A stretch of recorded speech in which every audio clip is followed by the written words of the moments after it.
नमस्कार मित्रों, कैसे हो? आशा करता हूं बढ़िया और प्रसन्न होंगे। प्रसन्नता के साथ हमारे समक्ष है अध्याय 14, जिसके अंदर पढ़ेंगे हम गुणनखंड। एटी ग्रेड अभ्यास पुस्तिका कक्षा 8वीं गणित। प्रश्न है हमारे समक्ष, दिए हुए पदों में सार्व यानी उभयनिष्ठ गुणनखंड हमें ज्ञात करना है। पहला सवाल है 2y और 24xy में हमें सार्व यानी उभयनिष्ठ गुणनखंड ढूंढना है। तो इनके गुणनखंड कर लेते हैं। 2y के गुणनखंड क्या होंगे? 2 गुणित y। और 24xy के, तो 24xy के गुणनखंड क्या बनेंगे? 2 गुणित 2, 2 दूनी 4, गुणित 2 गुणित 3 गुणित x गुणित y। 2 दूनी 4, 4 दूनी 8, 8 तिया 24 और xy। ठीक है, ये हमने गुणनखंड कर दिए। अब क्या ढूंढना है इनमें से? सार्व यानी उभयनिष्ठ गुणनखंड। तो उभयनिष्ठ गुणनखंड, ऐसा गुणनखंड जो दोनों जगह उपस्थित हो। 2 यहां भी है, 2 यहां भी है। ठीक है, ये 2। अच्छा, y यहां है, y यहां भी है। x है यहां पर? नहीं है, यहां पर है। सिर्फ 2 और y ही सार्व गुणनखंड है। सार्व यानी उभयनिष्ठ, जो दोनों जगह उपस्थित रहे। b वाला क्या है? b वाला है 14xy और 28xy स्क्वायर।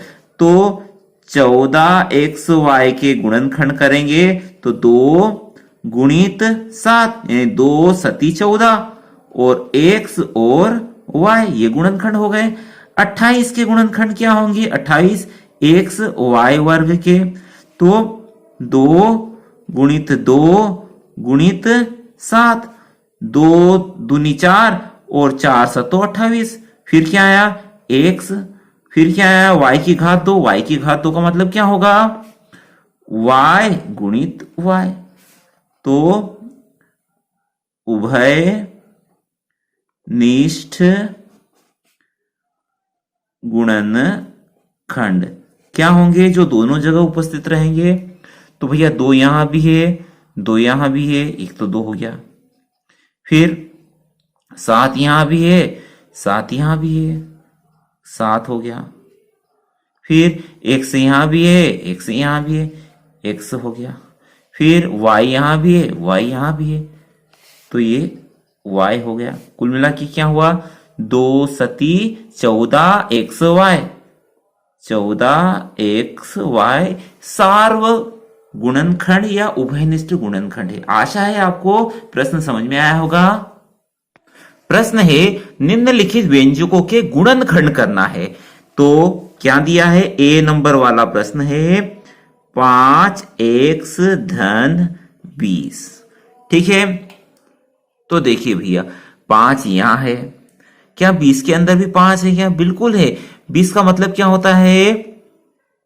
20 को ऐसे लिख सकते हैं 5 गुणित 4, 5 चौक 20 लिख सकते हैं। तो हम यहां से 5 कॉमन ले लेते हैं, यानी उभयनिष्ठ ले लेते हैं। तो 5 कॉमन ले लेंगे तो बचेगा सिर्फ x, और यहां से कॉमन ले लेंगे तो बचेगा 4। कैसे?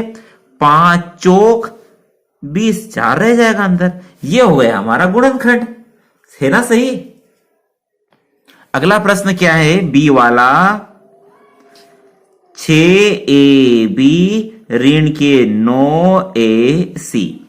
ठीक है, तो 6 और 9, इसमें भी 3 उपस्थित है, इसमें भी 3 उपस्थित है। कैसे? 6 को लिख सकते हैं 3 दूनी 6 और 9 को लिख सकते हैं 3 तिया 9। यानी भैया हम 3 कॉमन ले लेते हैं, उभयनिष्ठ ले लेते हैं। ए यहां भी है, ए यहां भी है, तो ए कॉमन ले लिए। तो अंदर क्या बचेगा? 3 दूनी 6 यानी 2 बचेगा। ए बाहर निकल गया, बचेगा बी। ऋण 3 तिया 9 यानी 3 बचेगा। ए बाहर निकल गया, बचेगा सी। ये हमारा गुणनखंड हो गया। आशा है प्रश्न आपको समझ में आया होगा। प्रश्न है, भाग दीजिए, विभाजन करना है। पहला प्रश्न क्या है? 18 ए की घात 6 बी की घात 7 भागित 3a² बी की घात 4। ठीक है, तो इसको बड़ा लंबा चौड़ा बढ़ाकर भी हम प्रश्न कर सकते हैं। ए की घात 6 को ए गुणित ए गुणित ए गुणित ए गुणित ए लिखेंगे, बी के को लिखेंगे बी गुणित बी गुणित, और फिर इनसे भाग लगाएंगे। उससे अच्छा है अपना सरल तरीका 18 ए की घात 6 बी की घात 7 भाग है, यानी इसका भाग देना है, बटे में लिख दीजिए 3a² बी की घात 4। ठीक है, 3 का भाग दे दीजिए 18 में, अचर को अचर से भाग देंगे, 3 एकम 3 और 3 छंग 18, 6 बार गया। ठीक है, ए को ए से भाग दे दीजिए, यानी ए की घात 2 है और यहाँ ए की घात 6, तो कट जाएगा, तो कितने ए बचेंगे, 6 थे, 2 कट जाएंगे तो कितने बचेंगे, 4 बचेंगे। ठीक है, बी की घात 4 से 7, बी की घात 7 को काट देंगे। ठीक है, तो 7 थी तो 4 कट जाएंगे तो बचेंगे कितनी, 3। तो क्या उत्तर प्राप्त होगा आपको, 6 ए की घात 4 बी की घात 3, ये हल प्राप्त हो गया। ठीक है, ऐसे ही दूसरे वाला देखिए, बी वाला है 3x² y 9x, इसमें भाग लगाना है 3x का। ठीक है, तो यहाँ कुछ चीजें ऐसी हैं जो उभयनिष्ठ है, उनको कॉमन ले सकते हैं अपन। क्या, 3 यहाँ भी है, 3 9 में भी है। ठीक है, 1 से यहाँ है, 1 से यहाँ भी है, तो मैं कॉमन ले लेता हूं 3x। तो अंदर क्या बचेगा, 3 बाहर निकल आएगा, 1 से बाहर निकल आएगा, 2 थे तो एक x बचेगा और एक y बचेगा। यहाँ क्या बचेगा, 3 बाहर निकल जाएगा तो 3 तिया 9, यानी 3 बचेगा, 1 से बाहर निकल आएगा तो अकेला 3 ही रहेगा, भागित, ये बटे में लिख देते हैं 3x को। और क्या देख रहे हैं, 3x ऊपर भी नीचे भी कट जाएगा, 3x से कम 3x, 3x से कम 3x, तो क्या परिणाम प्राप्त हुआ, x y धन 3। ये आपका हल है। आशा है प्रश्न आपको समझ में आया होगा। प्रश्न है, भाग दीजिए 63a² बी की घात 4 सी की घात 6 को 7a² b² सी की घात 3 से भाग देना है। तो भाग दे दीजिए 63a² बी की घात 4 सी की घात 6 में भाग लगाना है 7a² b² सी की घात 3 से। ठीक है, 63 ए की घात 2 बी की घात 4 सी की घात 6, भाग लगाना है, यानी बटे में लिख सकते हैं 7a² b² सी की घात 3 से। तो मैं क्या देख रहा हूं, 7 का भाग 63 में चला जाता, दे दीजिए 7 एकम 7 और 7 9 63। ठीक है, ए का भाग a² में लगा दीजिए, तो ए की घात 2 से ए की घात 2 कट गया। ठीक है, बी की घात 2 से बी की घात 4 कटेंगे तो यहां बचेंगे 2। ठीक है, सी की घात 3 से सी की घात 6 कटेंगे तो बचेंगे यहां 3। तो क्या प्राप्त होगा, 9। ठीक है, बी की घात 2 और सी की घात 3, यही बचेगा। ये सवाल हमारा हल हो चुका है। आशा है प्रश्न आपको समझ में आया होगा। प्रश्न है, गुणनखंड कीजिए। हमें इस पद का गुणनखंड करना है, जो कि बहुत ही महत्वपूर्ण है। ये कक्षा 8वीं में, 9वीं में, 10वीं में आपके पीछे नहीं छोड़ेंगे। ठीक है, तो पहला प्रश्न करते हैं, x की घात 2 धन 7 x धन के 12। ठीक है, ध्यान से देखिएगा, यहां पर 7x और ये प्रथम पद और इस पद का गुणा करेंगे, इसका और इसका गुणा करेंगे तो क्या प्राप्त होगा, हमें 12x² और मध्य में क्या है 7x।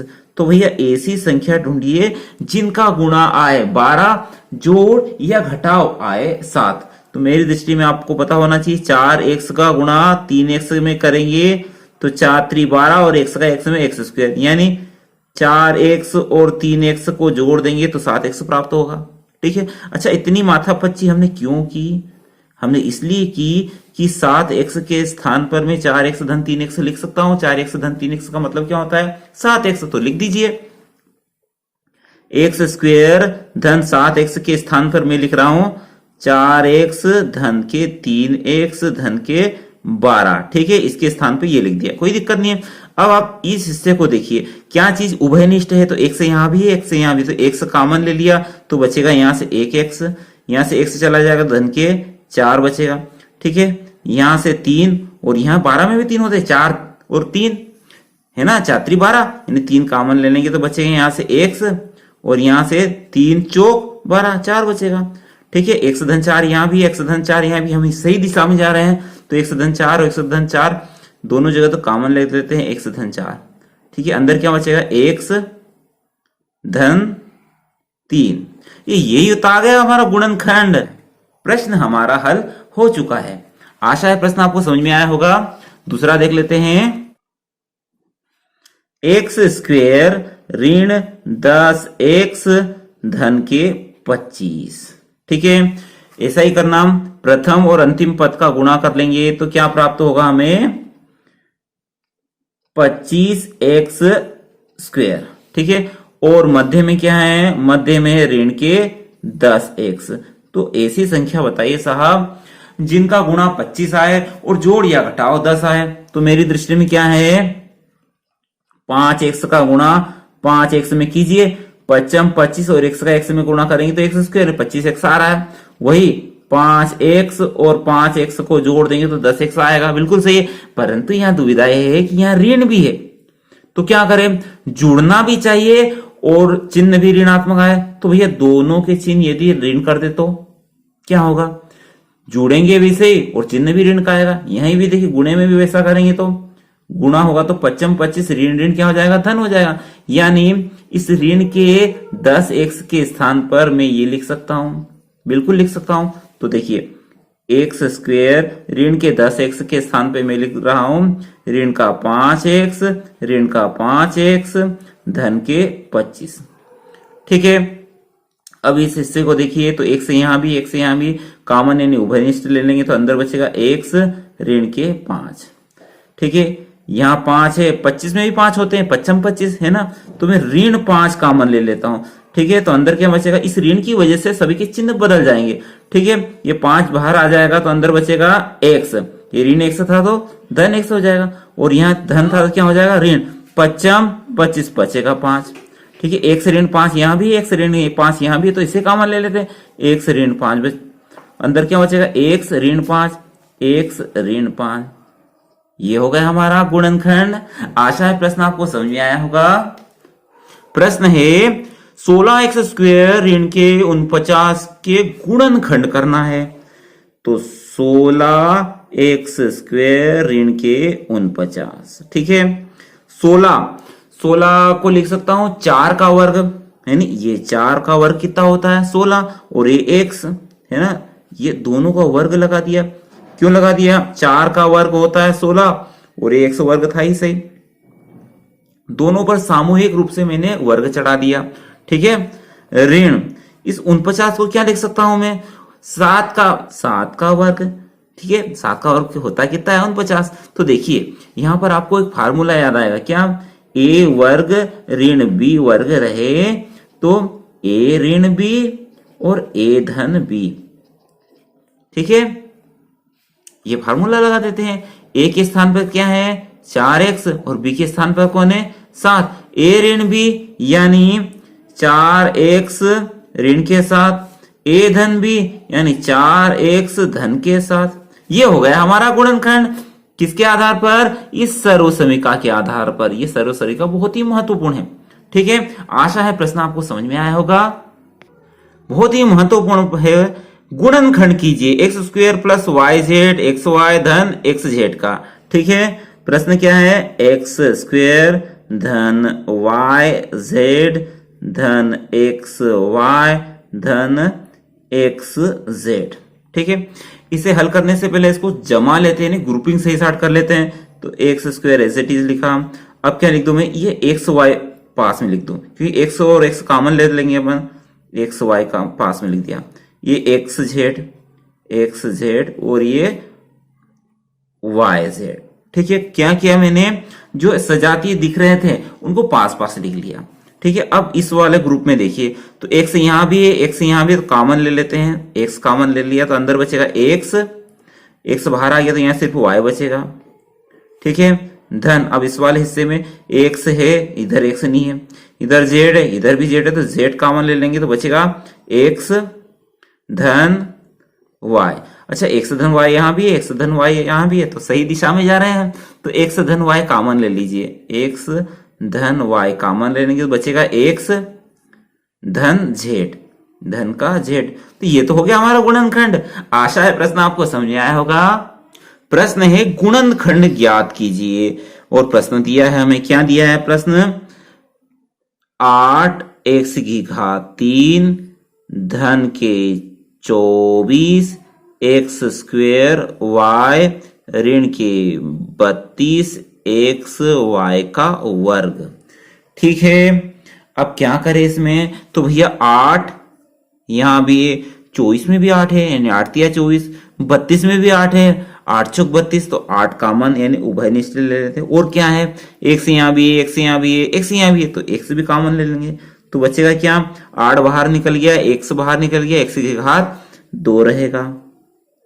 ठीक है, 8 तिया 24 तो 3 बचेगा, एक x बाहर निकल गया तो बचेगा x y ऋण 8 चौक 32 यानी 4 बचेगा, x बाहर निकल गया तो y की घात 2 बचेगा। ठीक है, क्या किया मैंने, 8x कॉमन ले लिया। ठीक है, यही अपना प्रश्न हल हो चुका है, एक तरह से गुणनखंड कर लिए। परंतु यदि इस हिस्से के भी गुणनखंड करना पड़े तब क्या करें, थोड़ा सा टफ है, ध्यान से समझिएगा। तो देखिए, मैंने गुणनखंड करने के लिए इस वाले हिस्से का और इसका गुणा करेंगे तो क्या प्राप्त होगा, ऋण के 4x स्क्वेयर y स्क्वेयर, ऋण के 4x स्क्वेयर y स्क्वेयर, और बीच में क्या है 3xy, बीच में मध्य में ने 3xy। ठीक है, तो भैया ऐसी संख्या बताओ जिनका गुणा यह प्राप्त हो और जोड़ या घटाओ 3xy हो प्राप्त हो। तो क्या करें, तो भैया देखिए 4xy का गुणा 1xy में करेंगे आप तो ये प्राप्त हो जाएगा। ठीक है, 4xy और 1xy, 4xy में से यदि 1xy घट जाएगा तो ये मिल जाएगा, यानी कुल मिला के निशान इसमें किसका क्या रहेगा, ऋण रहेगा। तो देखिए आप 4xy का गुणा xy में करेंगे तो यह मिलेगा, और धन ऋण ऋण 4x में से 1xy जाएगा, घटाएंगे तो क्या बचेगा 3xy। अच्छा, इतनी माथापच्ची हमने इसलिए की कि इस 3xy के स्थान पर मैं यह रख दूं, तो रख दीजिए 8xy बाहर पड़ा हुआ है। ठीक है, x स्क्वेयर में 3xy के स्थान पर लिख रहा हूं धन के 4xy ऋण का xy ऋण 4y square as it is. ठीक है, इसके स्थान पर ये रख दिया 8x।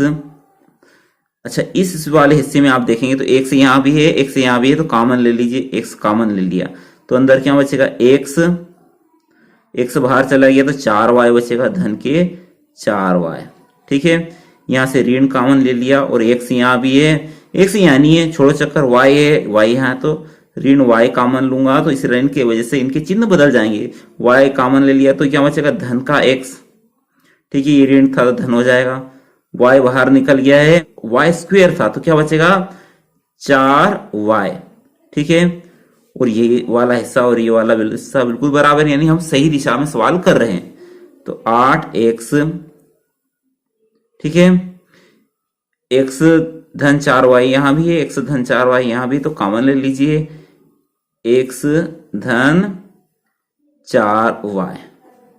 ठीक है, बचेगा क्या x ऋण y ऋण के y। ये हो गया हमारा असली गुणनखंड। आशा है प्रश्न आपको समझ में आया होगा। प्रश्न है गुणनखंड ज्ञात कीजिए, 25 ऋण a स्क्वेयर ऋण b स्क्वेयर ऋण 2ab। ठीक है, इसके गुणनखंड करना है तो कर दीजिए। 25 को ऐसा का ऐसा ही रखा, इस पूरे में आप देखेंगे तो ऋण है, तो ऋण को कॉमन ले लिया मैंने, इसमें से निकाल लिया, तो अंदर क्या हो जाएगा, ए स्क्वायर धन बी स्क्वायर धन 2ab। ठीक है, अब आप इसको देखोगे तो आपको एक फार्मूला यानी सूत्र याद आएगा क्या, यदि a धन b का होल स्क्वायर रहे तो उसे लिखते थे हम a वर्ग धन 2ab धन b वर्ग। ठीक है, इसको और इसको देखोगे ना तो बिल्कुल सेम नजर आएगा, सिर्फ b इधर है, b स्क्वायर इधर है, 2ab इधर है, तो इससे तो कोई फर्क पड़ने वाला नहीं क्योंकि सभी धन के हैं। यानी मैं इसके स्थान पर ये लिख दूं तो कोई फर्क पड़ेगा, बिल्कुल कोई भी फर्क नहीं पड़ेगा। तो लिख दीजिए 25 ऋण a धन b का वर्ग। ठीक है, अच्छा 25 है तो इसको मैं लिख देता हूं 5 का वर्ग ऋण a धन b का वर्ग। ठीक है, अच्छा 1 मिनट के लिए इसको a मानिए और इसको पूरे को b मानिए, तो एक फार्मूला फिर याद आएगा क्या, a वर्ग ऋण b वर्ग रहे तो a ऋण b और a धन b हम लिख सकते हैं उसको, यानी a के स्थान पर 5 है और b के स्थान पर a धन b है, तो लिख दीजिए a ऋण b, यानी a कौन 5 ऋण b कौन a धन b, तो a धन b। अच्छा इसको कोष्टक में बंद कर देना क्योंकि इस ऋण की वजह से इनके चिन्ह बदल जाएंगे। ठीक है, और इधर क्या a धन b यानी 5 धन a धन b, यहां कोष्टक क्यों नहीं लगाया, धन से तो कोई फर्क पड़ेगा नहीं। अगले स्टेप में क्या हो जाएगा 5, एक कोष्टक खोल देंगे तो 5 ऋण a ऋण का b और ये 5 a धन b। ये प्रश्न हमारा हल हो चुका है।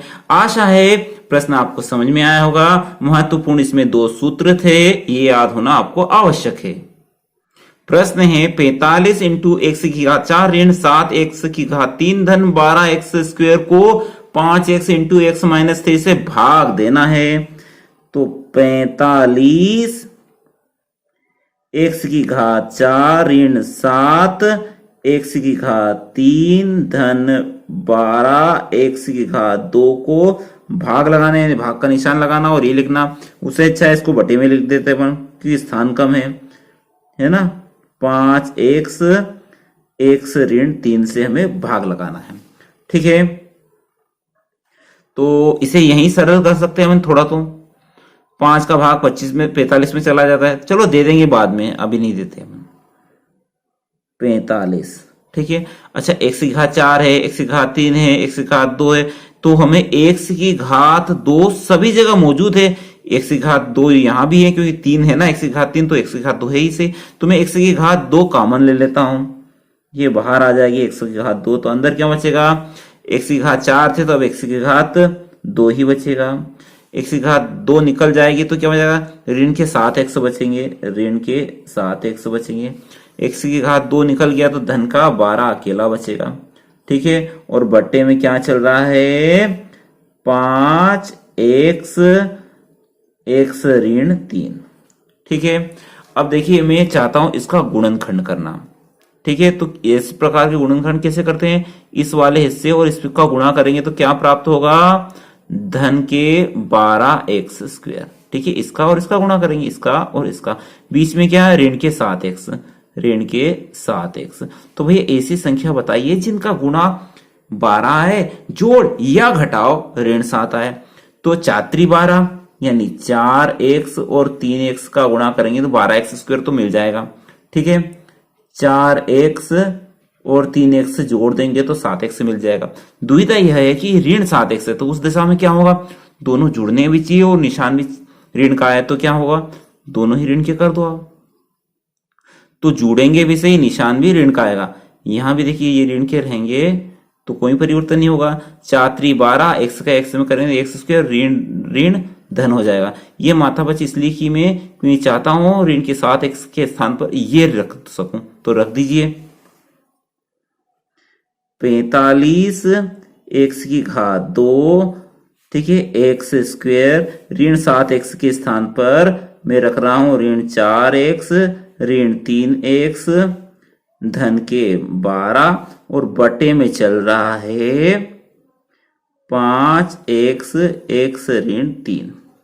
ठीक है,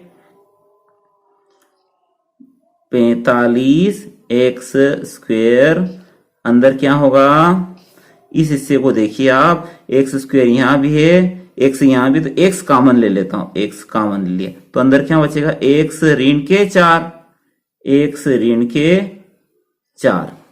अब इस वाले हिस्से में देखेंगे 3 यहां है, 3 12 में भी होते हैं, 3 चौक 12 होते हैं ना, होते हैं बिल्कुल। तो मैं ऋण 3 कॉमन ले लेता हूं, ऋण के 3। इस ऋण की वजह से सभी की चिन्ह बदल जाएंगे, ऋण 3 था तो क्या हो जाए, 3 बाहर चला जाएगा तो धन का x बचेगा सिर्फ।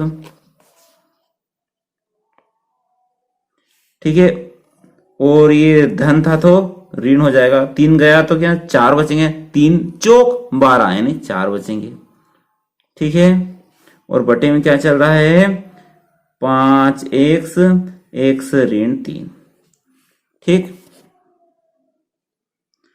45x square. ठीक है, ये लिखा, एक्स ऋण 4 यहां भी, एक्स ऋण 4 यहां भी, तो कॉमन ले लीजिए एक्स ऋण के 4। अंदर क्या बचेगा, एक्स ऋण के 3, एक्स ऋण के 3। ठीक है, इनका पूरा का हो गया हमारा गुणनखंड, और अंदर बचा, बटे में क्या बचा है, 5x x ऋण 3। शुरू से संभालते हुए आ रहे हैं इस 45 को, यही भी काट सकते थे लेकिन नहीं काटा, हम चाहते थे कि अंत में काटेंगे। ठीक है, देखिए 5 एकम 5, 5 नम 45, x से ये वर्ग कट जाएगा तो 1 बचेगा। ठीक है, x ऋण 3 यहां भी है, ये कट गया तो बचा क्या, 9 x की घात 1 यानी x, और x ऋण 4, x ऋण के 4, और नीचे कुछ नहीं तो 1 है और 1 लिखने की आवश्यकता नहीं है। आशा है उक्त प्रश्न आपको समझ में आए होंगे। कुछ त्रुटि हुई हो तो कमेंट बॉक्स में अवश्य ही लिखें ताकि दूसरों को भी पता चल जाए, गलतियां सुधार सकें। वीडियो अच्छा लगा हो तो लाइक कर दिया करें, और चैनल पर नए हो तो सब्सक्राइब भी कर दें। अगले वीडियो तक जय हिंद, जय भारत, वंदे मातरम।